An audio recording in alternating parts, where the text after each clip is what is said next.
Welcome to the Anxiety at Work podcast. I'm Chester Elton, and this is my co-author and dear friend, Adrian Gostick. We hope the time you're going to spend with us will help remove the stigma of anxiety and mental health in the workplace and your personal life. We invite experts from around the world of work and life to give you ideas and, most importantly, tools and tips to deal with anxiety in your world.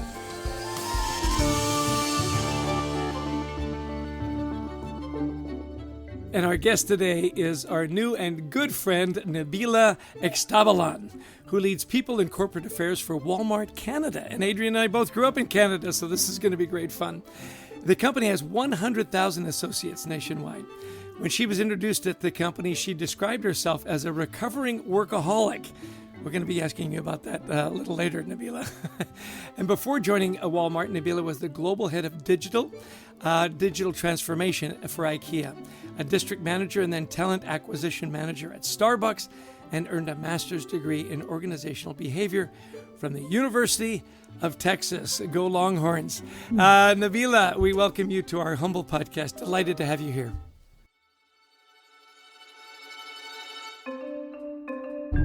Thank you for having me, and congratulations to you both for your recent recognition in the global top 30 gurus. I'm really curious, Chester, was there a little competition between you and Adrian, you being number 3, him being number 5? Have you guys sorted that out? Always. Well, thanks for bringing anxiety to the program already, Nabeela. No problem, my pleasure. Hey, we are so thrilled to have Nabeela. Not only is she, as you can tell, a delightful human being, but she's also got some amazing career credentials and a great perspective on anxiety that she's going to bring to us. So first off, Nabeela, tell us a little bit about your career. You've been extremely successful, but you've also been very transparent about what you felt, especially regarding anxiety as you've risen through the ranks. So if you can talk about your journey and also how you found yourself with stress-induced anxiety attacks at one point in your career. Yeah, so I learned very early on as a teenager that if you worked hard, you could achieve a lot. So I found out in high school that I could finish high school in 3 years instead of 4. So I did that. I started working very young at Starbucks Coffee and worked my way up the ranks. And I started to learn this concept that, the more I worked, the more successful I could be. So I just started working a lot, went to school. And I was like soaked into this idea that the more I worked, the harder I worked, the more hours I put in, the more successful I could be. And that was basically my trajectory up until becoming a store manager, responsible for a $130 million business and 300 associates. At the same time as I was learning that skill, I was also living my life, had kids, went to university, all these types of things. And I got stuck into this belief that you just had to work as hard as you could in every facet possible to be successful until it caught up with me. And I had my first induced anxiety attack when I was a store manager.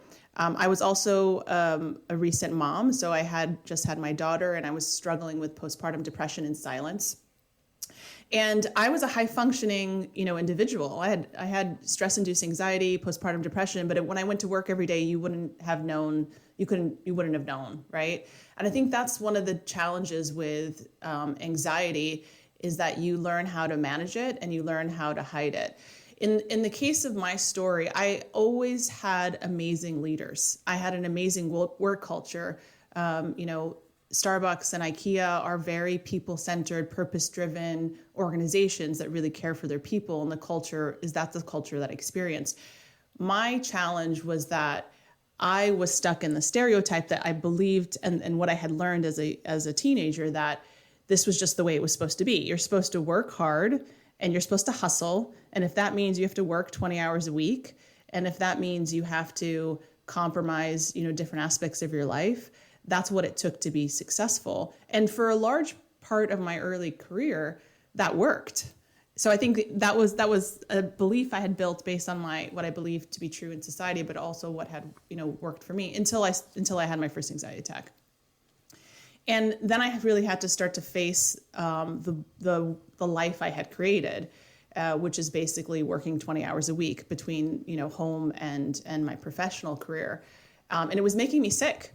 And I went on a journey then to try to rebalance my life, seeking medical help from my medical professional, building an ecosystem of support at home, and starting to face the things I believed to be true, and start to unlearn those things. I had to learn that, I didn't have to work 20 hours a week to be successful, that's not a badge of honor. I had to unlearn that,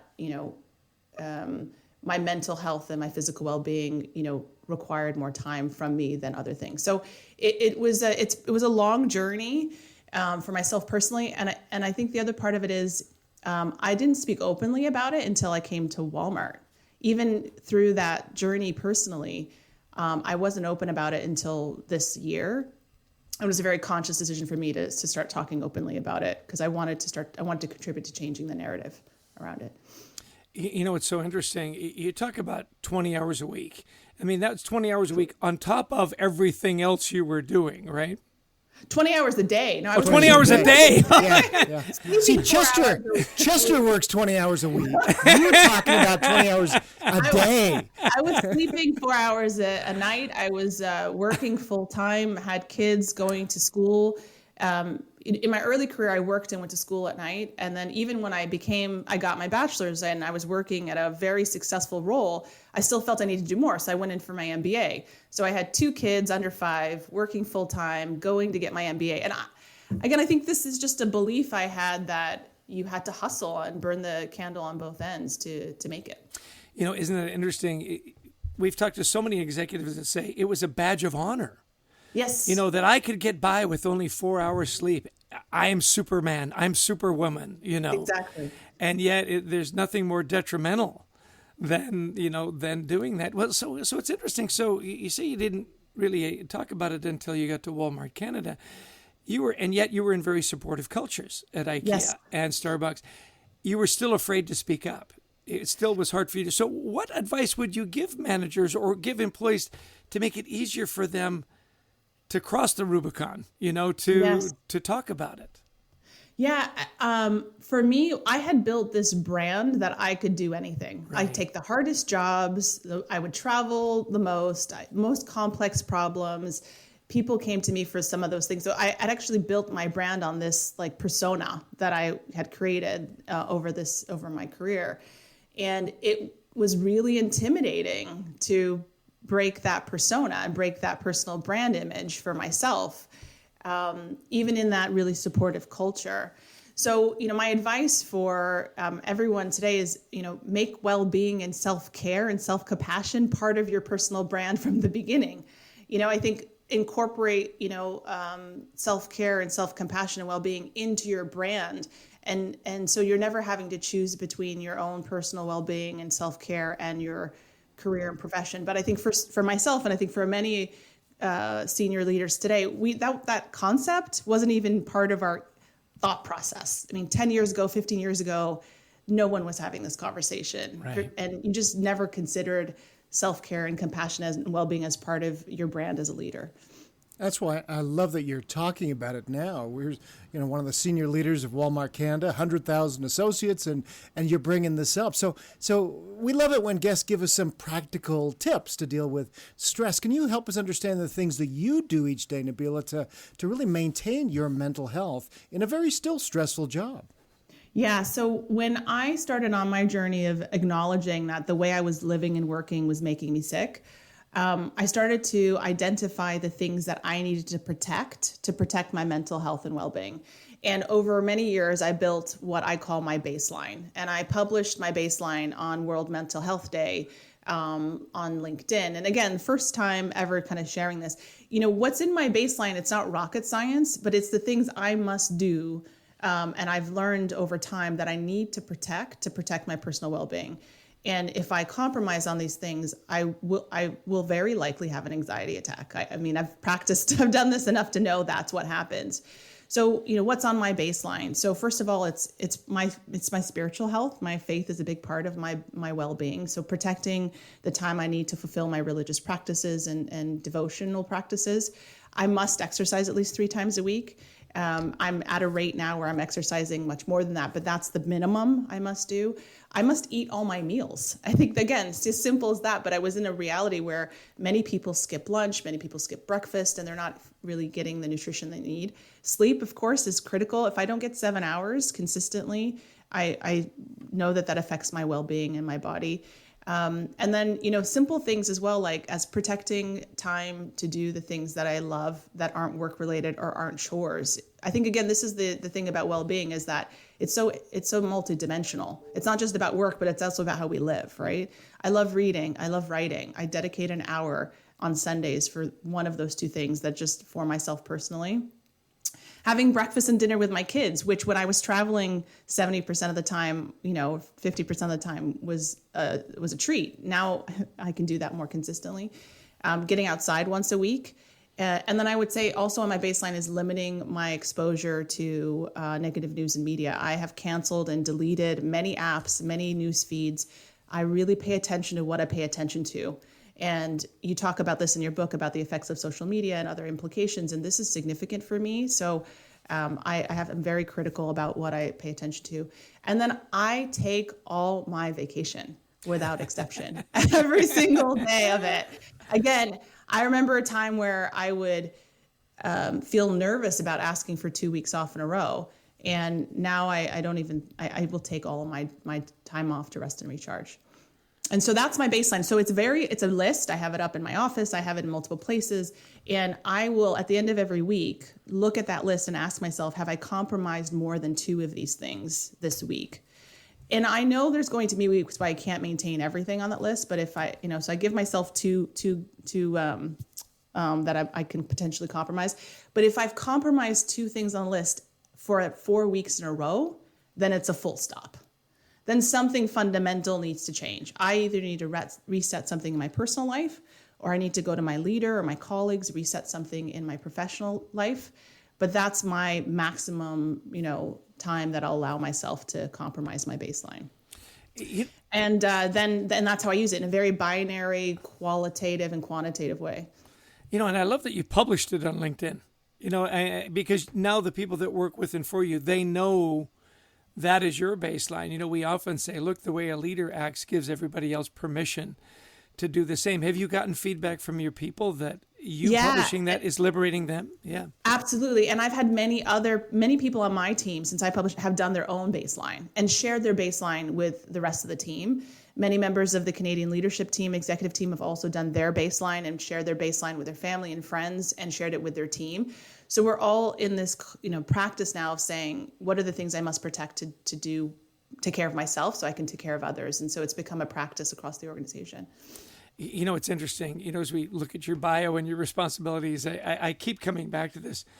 Your job is to be concerned for 100,000 associates across Canada. I mean, your holiday card list has got to be just ridiculous. Could I have 100,000 stamps, please? Yeah.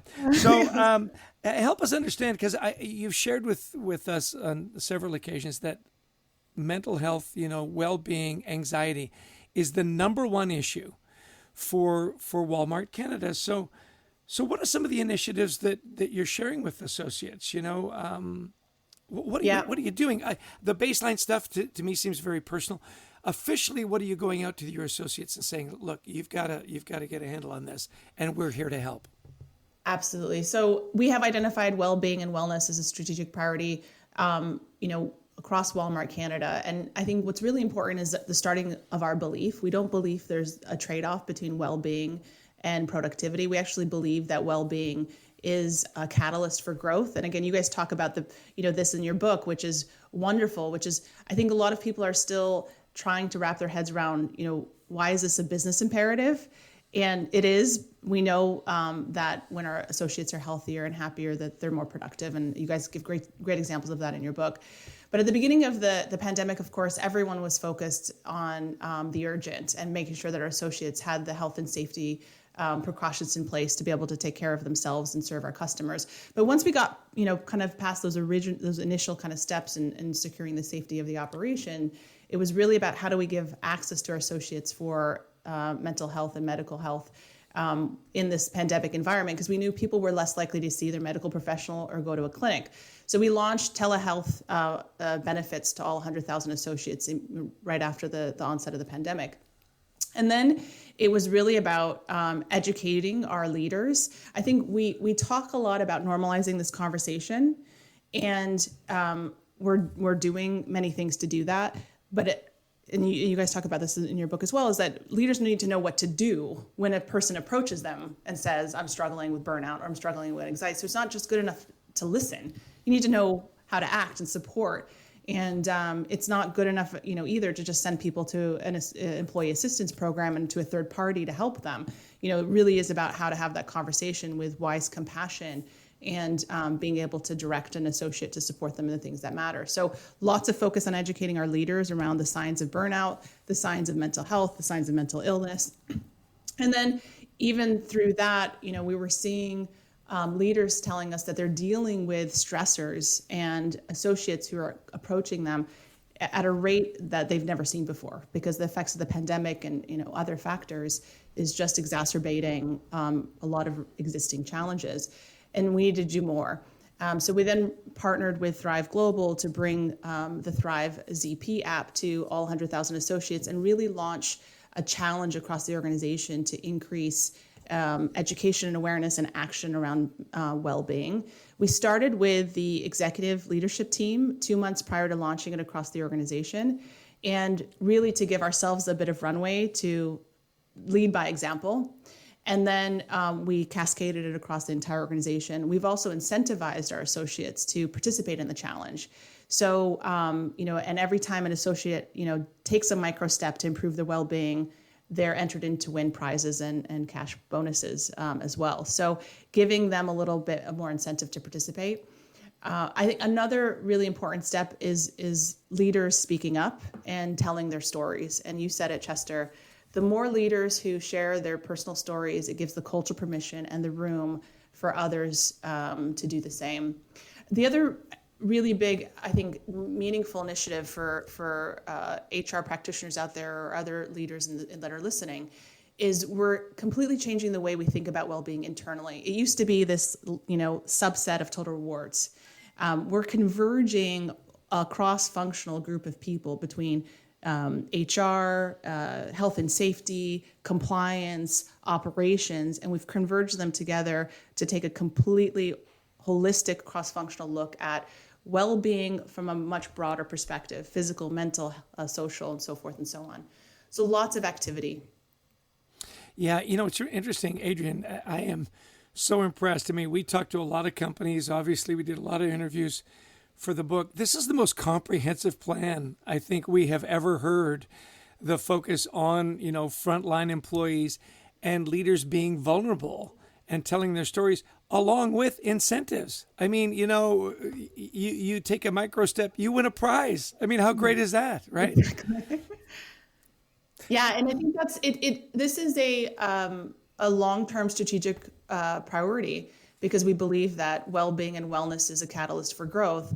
And we've taken a comprehensive operating model perspective on it. We also had one of the things we did at the beginning of this journey, because we're also learning and we don't have all the answers. We actually had an internal summit where we brought in thought leaders from across Canada. We brought in government agencies, the Mental Health Commission of Canada and other organizations. We brought in experts and we just learned. What can we do differently? What are we not considering? We looked at many different models of well-being and wellness. What's the difference between wellness and well-being? What's the difference between mental health and, mental illness? Some of these nuances that we need to understand. And how do we build a long-term strategic focus to affect all of our associates? Our mission here is to reach every associate across Canada and educate them on well-being and wellness so that they can thrive. And what our strong belief is, organizational resilience starts with individual resilience, and that's what we're going after. Oh, I love that idea. It really is. When we look at anything like this, whether it's, you're trying to engage employees, you're trying to help their wellness. I love just what you said there, that it's not really a macro initiative. It's a micro. It's one by one. It's treating people as individuals. And I love what you just said a minute ago, is that helping leaders speak up and tell their stories. Retail, you've worked in retail most of your career. It's a tough world. The doors are always open. My 91-year-old parents in Lethbridge, Alberta, they can go to their Walmart throughout this pandemic because you kept the doors open. And that creates stress and anxiety. So tell us a little bit more about your leaders. And maybe, when leaders are vulnerable, it gives permission for others to be. So, maybe could you give us an example of a leader you've seen doing this recently and what it meant to her or his associates?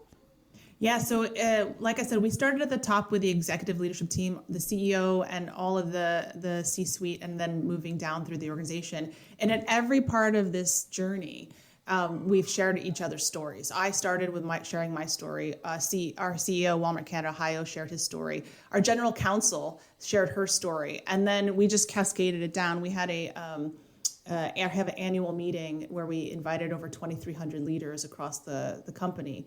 And we had regional VPs sharing their story. And again, I think the more that leaders do this, the more we stop pretending that there isn't a hidden cost to burnout and anxiety. It creates a cultural permission for others to do the same. There's one specific, example that hit me personally, and it was after I had shared my story, because my first anxiety attack happened when I was a store manager. I had a store manager reach out to me, and she had just the week prior, or a few weeks prior, had her first anxiety attack. She was a Walmart store manager, a COVID responder. She was a working mom. She was caring for extended family that had moved into her home due to the pandemic. And it just caught up with her, and she thought she was having a heart attack. And it turned out she was having a stress-induced anxiety attack. And, I was so proud of her, and her story gave me so much hope because, unlike me, she had the confidence to ask for help. She went to her coach. She explained what happened. Her leader and her coach supported her in her recovery. She got better in the time that she needed so she could take care of herself and then her family and then return to work. And then she shared her story. And, again, I think that gives me hope that this conversation is changing and more people are likely to ask for the help that they need. That's such a great story. I love when people feel safe to have those conversations. So this is time for a shameless plug for our book, Anxiety at Work. You were one of the first 10 people on the planet, to get a copy. And more than anything, it's because we really like you, right? So we sent you the copy. What we're interested in after reading the book, were there any tips in there that you gained that you thought, hey, we can incorporate that into how we're treating anxiety at Walmart Canada? Were there any tips? There's so many. And I first of all just want to thank you, Chester and Adrian, for tackling this topic, especially in this time. It couldn't be more timely. It couldn't be more needed. And, I was reading it, like hanging on every word thinking, gosh, where was this book 10 years ago? So you guys are 10 years late for me. But thank you, nevertheless. You're leaving behind, I think. It's the story of our career, 10 years late. That's true. 10 years late. But you're giving the management community tools that are so desperately needed at this time. And I think one of the things you say in their book is really important. Our intention is not to ask managers to be therapists, right? That's not, and a lot of the tips that you are offering in the book are things that managers are doing to a degree, but just with a different perspective, with a slightly different, higher level of compassion and understanding can really make a difference, right? The one that really hit me, that really had me sitting and reflecting on, is this concept of FOMO. I think you talk about it in chapter 4. And the effect that anxiety and is having on youth and what we need to do differently to leave a better career path behind for our youth than what we, I think, experienced ourselves. It's really, and I was actually having this conversation with some leaders myself last week, this concept of fear of missing out. I translated it to fear of missing an opportunity instead of fear of missing out. So when you're young and you have an opportunity presented to you, again, similar to my story, you think that it's okay to do anything necessary to kind of secure that opportunity. And we as leaders need to provide career paths and skills development, especially in this really changing environment where skills are changing so fast, that provide that career progression in a meaningful way while also educating people that are earlier in their career that they can achieve success without burning themselves out or compromising their well-being. And the way that I think we do that is, again, helping young people build their personal professional brand as a two-part, dimension. It's, how you can grow professionally while also caring for your personal well-being. And that, going back to our earlier conversation, isn't something that we've generally merged together in career development and skills development, right? How do you build your individual resilience? And how do we as an organization take responsibility to educate you around building your individual resilience while we also support your career growth and progression? And that needs to be a 2-for-1 effort. So one of the things that I was reflecting on when I read your book is that, we're on this journey to drive individual resilience. We need to marry that journey of individual resilience and organizational resilience with career development and career progression, and create a closer link between the two so that people that are earlier in their careers can do both. I get asked this question often when I talk about this. People say, well, you can talk about this now because you're at a C-suite level in a Fortune 100 company and you've already achieved success. If you, would you do it again, or would you be where you are if you hadn't hustled as hard as you did? I believe I would still have achieved the professional success I've achieved. It probably might have taken me a little longer, right? And that may have been the trade-off that if I knew what I know now, I would have made that trade-off. I would have protected my personal well-being and health and still achieved professional success, but maybe have it take a little longer than it did. Yeah, because I love what you've said is about, you tell leaders at Walmart Canada that you got to stop pretending there isn't a hidden cost to succeeding. Exactly. And we all do that, right? We try to hide the impact on our families, on our personal health, and none of that is healthy to us. How do you help a leader, though, get that when they are, young and charging ahead, or whatever age, and charging ahead and really have their eye on the prize? Exactly. And I think that we need to stop pretending. That's my hashtag, right? When a leader introduces himself, how often do they talk about the hidden costs or the failures or the setbacks, whether they be professionally or personally? In my experience, when leaders introduce themselves, you don't hear that very often. What you hear is their progressive success, their progressive promotions, their accolades, their degrees. Very rarely do you hear a leader introduce himself and actually talk about the setbacks and the failures. And what I want to, a call to action for all leaders, especially those of us who are in positions of influence, is to talk about those setbacks, both personally and professionally, to talk about the failures, and to help young people see that, it is not just a progressive growth trajectory, but it's oftentimes a roller coaster of experiences. And I think then the question becomes is, if you take a little bit more time to protect your well-being along with your career development, you can mitigate and minimize some of those setbacks and costs that I think other people have experienced. So my intention, I think leaders and organizations, we need to redefine success. We need to think differently about what success means. So I posted on LinkedIn about this as well, from this at all costs to, at the right cost. What is the right cost? From this, never stopping to resting and recharging, from the cry it out and suck it up to the be vulnerable, to the suck it up to kind of the being vulnerable and having the right type of emotional intelligence. And there's still a lot of these, you guys do a great job in your book doing some myth busting, but there's still a lot of these myths, and we need to redefine success so people can achieve success in a healthy way. This has been terrific. The time really has just flown by. Thank you so much for being such a great champion for, well-being in the workplace. You're in a position where you can really make a difference and, pave the way for so many others. I love what you just said about redefining success.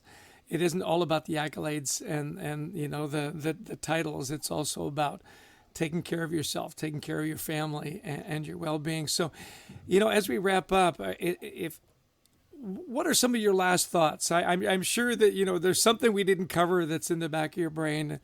your definition of well-being in the workplace, or the one big thing you'd want people to take away from our conversation. So we're going to give the last couple of minutes to you just to wrap up. What are your thoughts? What do you want people to remember from this conversation?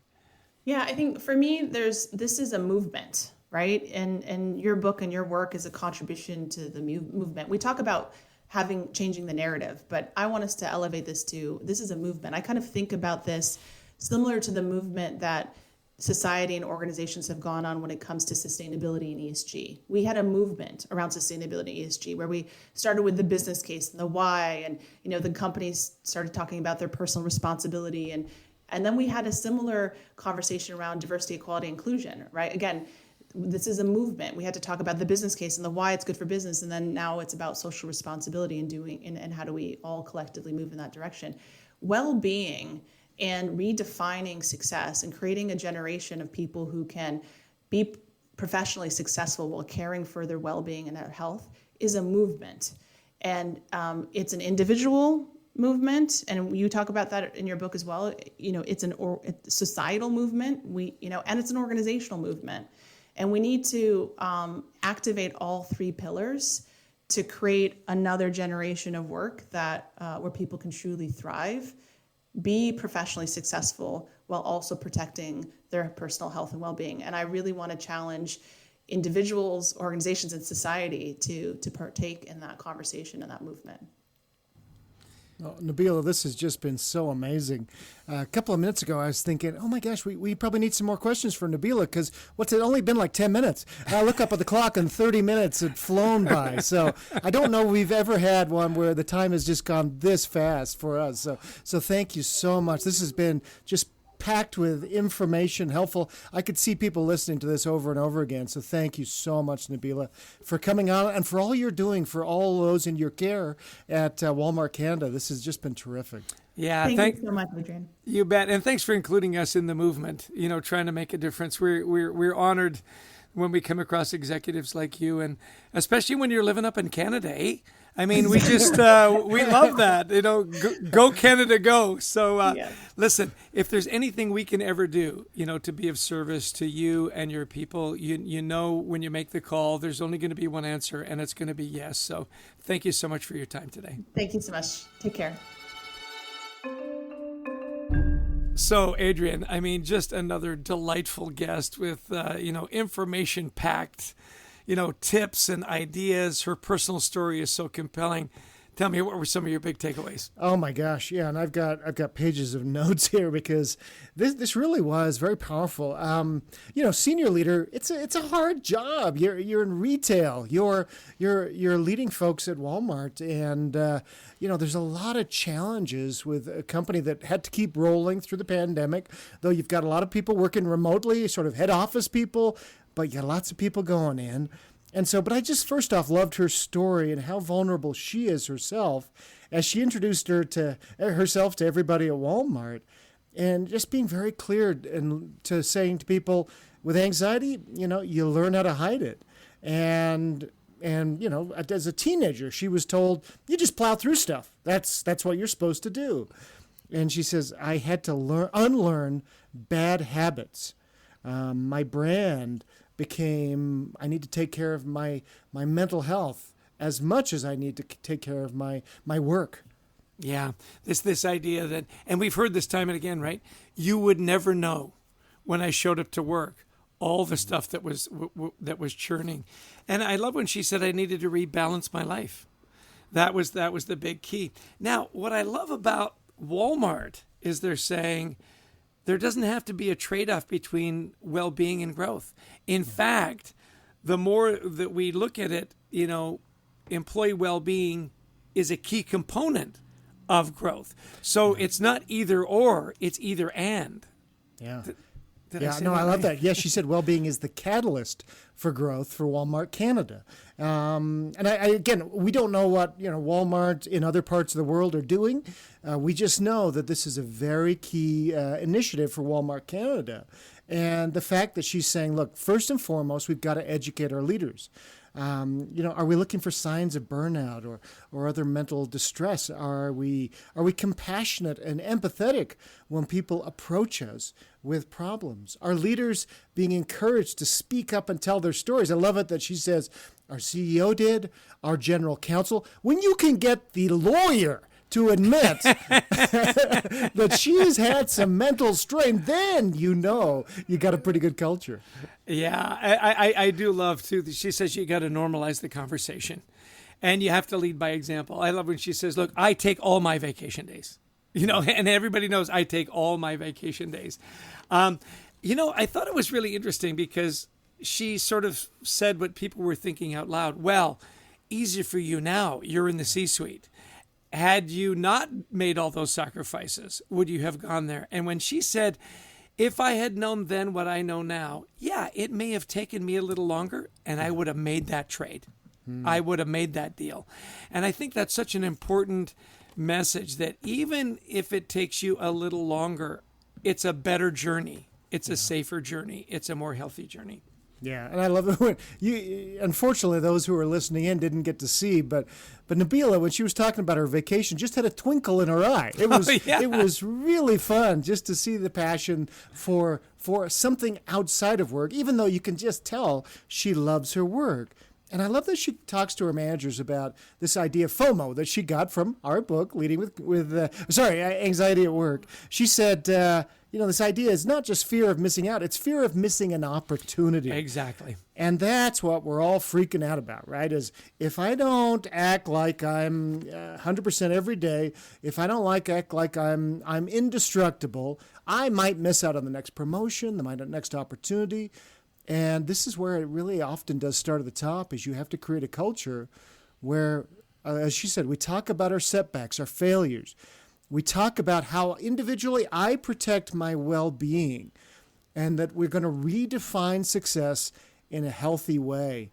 And it's part of a movement.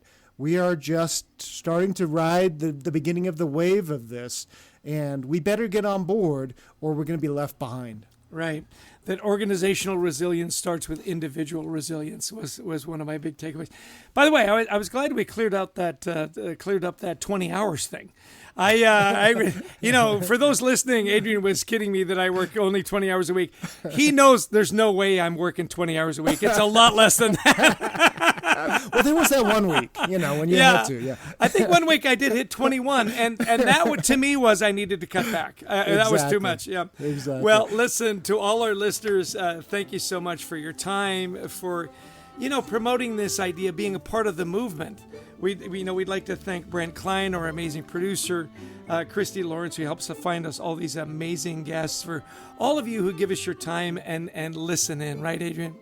Oh, so thankful to all of you who download this podcast so you can listen to it wherever you go. That really does help us build up our listenership here and also get some really cool guests.